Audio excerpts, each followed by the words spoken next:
രണ്ട് ദിനവൃത്താന്ത പുസ്തകത്തിൽ നിന്ന് അധ്യായം 5. ദേവാലയത്തിൻ്റെ പണികളെല്ലാം സമാപിച്ചപ്പോൾ സോളമൻ തൻ്റെ പിതാവായ ദാവീദ് പ്രതിഷ്ഠിച്ചിരുന്ന വെള്ളിയും പൊന്നും മറ്റെല്ലാ ഉപകരണങ്ങളും ആലയത്തിൻ്റെ ഭണ്ഡാരങ്ങളിൽ നിക്ഷേപിച്ചു. പേടകം ദേവാലയത്തിൽ. കർത്താവിൻ്റെ ഉടമ്പടിയുടെ പേടകം ദാവീദിൻ്റെ നഗരമായ സിയോനിൽ നിന്ന് കൊണ്ടുവരാൻ ഇസ്രായേൽ ഗോത്രങ്ങളുടെയും കുലങ്ങളുടെയും കുടുംബങ്ങളുടെയും തലവന്മാരായ നേതാക്കളെയെല്ലാം സോളമൻ ജെറുസലേമിലേക്ക് വിളിപ്പിച്ചു. 7-ാം മാസത്തിലെ ഉത്സവ സമയത്ത് ഇസ്രായേൽ ജനം രാജാവിൻ്റെ മുൻപിൽ സമ്മേളിച്ചു. ഇസ്രായേൽ നേതാക്കളെല്ലാവരും വന്നു കൂടിയപ്പോൾ ലേവ്യർ പേടകമെടുത്തു. പുരോഹിതന്മാരും ലേവ്യരും ചേർന്ന് പേടകവും സമാഗമ കൂടാരവും അതിലെ സകല വിശുദ്ധ ഉപകരണങ്ങളും ദേവാലയത്തിൽ കൊണ്ടുവന്നു. സോളമൻ രാജാവും അവിടെ കൂടിയിരുന്ന ഇസ്രായേൽ സമൂഹവും പേടകത്തിനു മുൻപിൽ അസംഖ്യം ആടുകളെയും കാളകളെയും ബലിയർപ്പിച്ചു.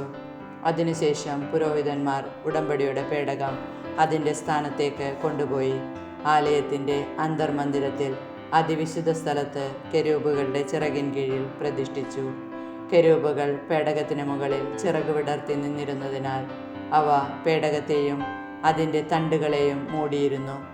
തണ്ടുകൾക്ക് നീളമുണ്ടായിരുന്നതിനാൽ ശ്രീകോവിലിന് മുൻപിലുള്ള വിശുദ്ധ സ്ഥലത്ത് നിന്നാൽ അവയുടെ അഗ്രം കാണാമായിരുന്നു, എങ്കിലും പുറമേ നിന്ന് ദൃശ്യമായിരുന്നില്ല. ഇന്നും അവ അവിടെയുണ്ട്. ഇസ്രായേൽ ജനം ഈജിപ്തിൽ നിന്ന് പുറപ്പെട്ടു വന്നപ്പോൾ കർത്താവ് അവരുമായി ഉടമ്പടി ചെയ്ത ഹോറബിൽ വച്ച് മോശ പേടകത്തിൽ നിക്ഷേപിച്ച 2 കൽപ്പലകയല്ലാതെ മറ്റൊന്നും അതിൽ ഉണ്ടായിരുന്നില്ല. അവിടെ കൂടിയിരുന്ന എല്ലാ പുരോഹിതന്മാരും ഗണഭേദമന്യേ തങ്ങളെ തന്നെ വിശുദ്ധീകരിച്ചിട്ടുണ്ടായിരുന്നു. പുരോഹിതന്മാർ വിശുദ്ധ സ്ഥലത്ത് നിന്ന് പുറത്തു വന്നപ്പോൾ ആസാഫ്, ഹേമാൻ, യെദൂഥൂൻ എന്നിവരും അവരുടെ പുത്രന്മാരും ബന്ധുക്കളുമായി സംഗീതജ്ഞരായ ലേവ്യരൊക്കെയും ചണവസ്ത്രം ധരിച്ച് കൈത്താളങ്ങളും വീണകളും കിന്നരങ്ങളും പിടിച്ച് ബലിപീഠത്തിന് കിഴക്ക് വശത്ത് കാഹളമോതിക്കൊണ്ടിരുന്ന 120 പുരോഹിതന്മാരോട് ചേർന്ന് നിന്നു.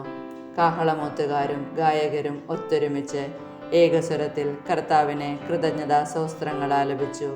കാഹളം, കൈത്താളം, മറ്റ് സംഗീതോപകരണങ്ങൾ എന്നിവയുടെ അകമ്പടിയോടുകൂടി അവർ കർത്താവിനെ സ്തുതിച്ചു പാടി. അവിടുന്ന് നല്ലവനാണ്, അവിടുത്തെ കൃപ എന്നേക്കും നിലനിൽക്കുന്നു. കർത്താവിൻ്റെ ആലയത്തിൽ ഒരു മേഘം വന്നു നിറഞ്ഞു. ദേവാലയത്തിൽ കർത്താവിൻ്റെ തേജസ് നിറഞ്ഞു നിന്നതിനാൽ പുരോഹിതന്മാർക്ക് അവിടെ നിന്ന് ശുശ്രൂഷ തുടരുവാൻ സാധിച്ചില്ല.